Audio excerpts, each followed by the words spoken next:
Hey guys, welcome back to my channel and thank you for tuning in. So today the book that I'm going to be talking about is called Grown by Tiffany D. Jackson. I love the cover and I really enjoyed the book, and I'm happy to be discussing it with you today. So let's get it started.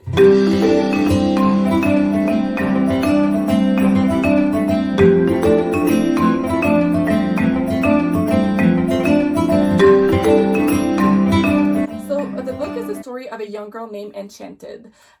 She is a young girl who is the firstborn of a family of 4 kids, and her parents work a lot to make ends meet, so she finds herself being the second mom to her siblings. So at home she has a lot of responsibilities, and then she goes to this school which is mostly white, and she doesn't get bullied or anything of that nature, but she doesn't fully feel like she has her place in school. So she has that one best friend, but even that friend is not exactly like her. She's like a white passing Latina, so nobody is really truly like Enchanted, right?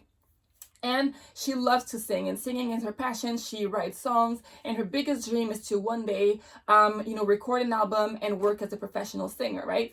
Her family knows that she loves to sing and everything like that, but her parents don't fully support her dream, mostly because they work so much, And one day she decides to audition to a BET contest, and I think the prize was to record some songs. Then there's the superstar named Corey who is in the audience, and Enchanted doesn't win the contest. She's not chosen, but Corey notices her, and he saw that she has a lot of talent. She's really talented, and he tells her that she could do really good things in the music industry. He was very impressed with what she did, and then they start somewhat of a friendship, right? Corey is 28 years old, and Enchanted is a 17-year-old girl. She's still in high school. At first, it starts off with a friendship, and then Corey, kind of turns into something else. And eventually, Corey offers her to go on tour with him, and he promises her that she'll be able to record an album, and he promises her that her dreams will come true. And so that's how Enchanted will leave her family to go with Corey on tour. And so that's pretty much how she got involved with Corey. And as the story goes along, Corey is not the charming, beautiful person that he presents himself to be to the world. Corey is a very dark person, a very abusive person, and Enchanted will go through a lot of terrible times with him. And that's how she got involved with him, and that's how and eventually we'll see what it was like when she was with Corey and how she escaped that situation. So the book actually starts off with, I think it's in a room. I forgot if it's in a house or in a hotel room, but Enchanted wakes up and there's a lot of blood everywhere, and she doesn't remember what happened the night before, and Corey is dead. He's right there and he's dead, right? And so that's how the book starts off. And then the rest of the book, Enchanted tells us her story. We find out more about her story, which I've kind of told you about. And then we figure out who killed Corey. Was it Enchanted? Was it somebody else? That's pretty much what we want to figure out. So before I continue, perhaps I should mention that there is a trigger warning at the beginning of the book, because there is mention of a lot of heavy subject, like kidnapping and violence and rape. A lot of those things are in the book. So it's a young adult book, so it's not like there's anything that's too graphic or too gore as far as those things in the book. But I think that even as an adult who I like to think that I'm well adjusted and that I'm doing well and that I'm doing okay as far as my emotions go, that a lot of things were very difficult to read, and I had to put the book down a few times too, because it's kind of hard to read about a young girl being so mistreated for so long in that book, right? So that's a trigger warning. I figured it was relevant to mention it. So the book is it's supposed to be a mystery, and the mystery of the book is to figure out who killed Corey. But for me, I didn't really care more for the mystery aspect of the book. So I don't know if it's because it's a young adult, and I love to read thrillers for adults. So the intensity is not as the same, and a lot of things are kind of easier to figure out when you read young adult. So it could be that, but I think that for the most part, it's really because well, actually, it's for two things. So for one, it's because when I read mysteries or thrillers for in the young adult genre, I tend to care more about the character, about their story, or about the subject matter than the actual mystery in itself, right? And two, because we know that Corey is dead at the beginning, and then we find out how awful Corey is as a person, I didn't even care that who killed him. For me, I was just happy that he was dead because Corey is such a horrible person. So maybe if someone is a young adult or like a teenager, maybe the mystery aspect could get to them a little bit more. But for me, that's not what gripped me to the story. For me, it was really to kind of see what Enchanted has experienced. And I think that the book is very well written. I feel like it's a page turner. A lot of people who read the book, they say that they read it in like half a day because, you know, you really like go one page to the next and it flows really well. I think that the book has a lot of nice metaphors with the ocean and with swimming and life. So I thought that was really nice. I thought that it kind of made some of the writing or a lot of the book feel a little bit poetic. Maybe I don't know if that's the right term, but I feel like it was a really nice touch, the consistent parallels between swimming and water and the ocean and what Enchanted was experiencing or some of her emotions. I thought it was a really nice way to explain certain things. I think that the book does a really great job at showing the relationship between the victim and the abuser. For a lot of people who are lucky enough to never have experienced any type of abuse or never been in an abusive relationship, a lot of times they go like, why would you get involved with somebody like that? But the truth is no abusers shows up in the victim's life and say, hey, I'm an abuser, I'm going to beat you, I'm going to hurt you. That it never starts off like that.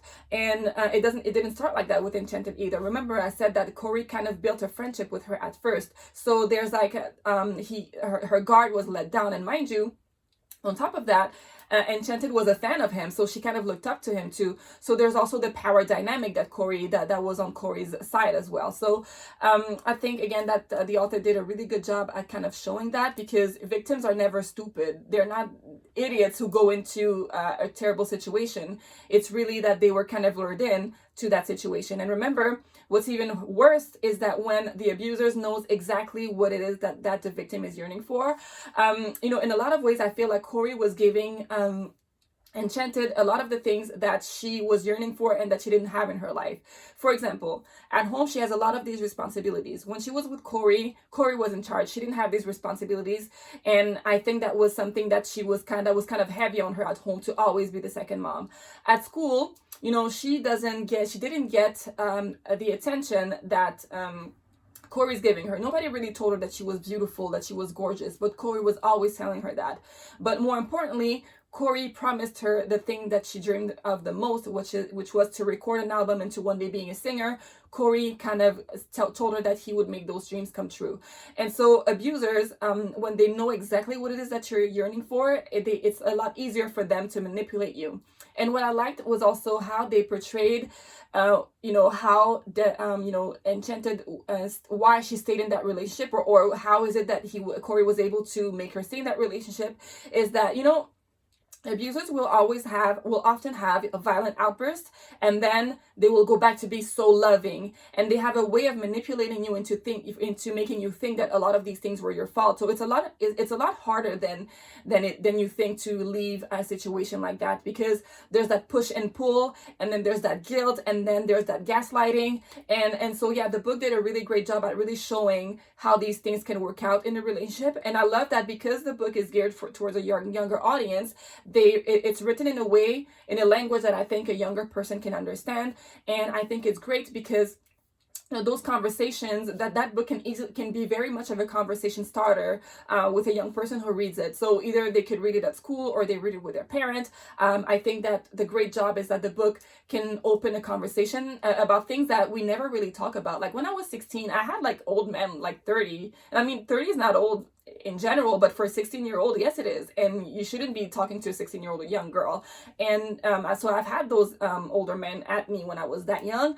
Thankfully, I never got involved with them. But, you know, some of the things that they were saying to me were very similar to what Corey was saying to Destiny. Like, oh, you're a lot more mature than other girls and that kind of stuff. So kudos to the author for being able to show that in the book. And I also felt like the book was also like looking at society in the mirror, because a lot of times when these things happen to young girls, especially Black girls, for one, I feel like society as a general has a hard time believing Black women, and also they have a hard time seeing Black women as young, innocent girl. It feels like we are treated and seen as adult very young, even though we are at 16, you know, a young Black girl is a kid too, just like any other 16-year-old. But there's something about society that kind of makes them be very harsh with Black women very young.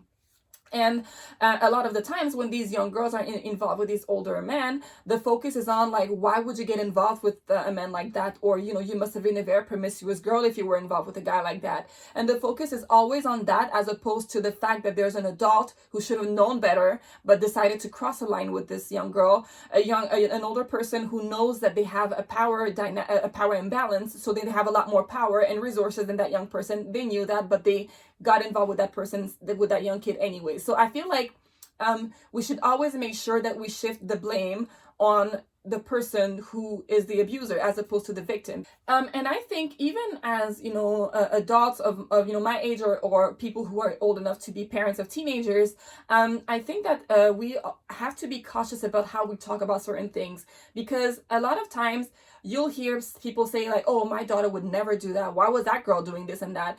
And young teenagers and kids, they hear us speak. And I feel like some of the way that we speak about these things is also part of the reason why a lot of these young girls decide to not speak up about the things that have happened to them, because they feel like the blame is going to be placed on them. At the end of the day, I feel like there are people who forget what it was like to be a teenager. When they grow up, you know what I mean? Like, as a kid, whether you're like 5 or 16, kids always want to be grown, you know. Kids always want to be like adults, you know. They want to be big, they want to be, you know, they want to be adults, even though when they get there, they'll realize that adulthood is very much of a scam. But it's normal for a teenager to want to act more grown, do you know what I mean? And I feel like we shouldn't be demonizing these young girls, you know. And at that age where you're trying to figure yourself out, and you have your parents who are treating you in a way that makes you feel like they're treating you like a child. So at 16, it's normal that you kind of want to affirm yourself and that you want to be grown. But the adults should know that you're a teenager and you should not be having any type of inappropriate relationship with you. So for the most part, I thought that it was a really, really good book. I highly, highly recommend. Like I was saying at the beginning of the video, it's a book that I really wish I had when I was younger, because I feel like though that book can help have certain conversations that I think are important to have with young girls when they're like maybe 14, because that's the age where like you have these grown men who try to prey on these girls, right? Yeah, that's pretty much it for the video. I really, really enjoyed the book. Again, I highly recommend, especially if you have a younger sibling, or if you are of that age, or if you are a parent of a teenager. I highly recommend. My nieces are still too young for that book, but I will definitely introduce them to that book when they reach a certain age, and hopefully I can protect them from some of the things that I have seen when I was about 16, the age of Enchanted. So that's it for me. I hope you enjoyed the video. If you did, please like and subscribe, and I will see you next week.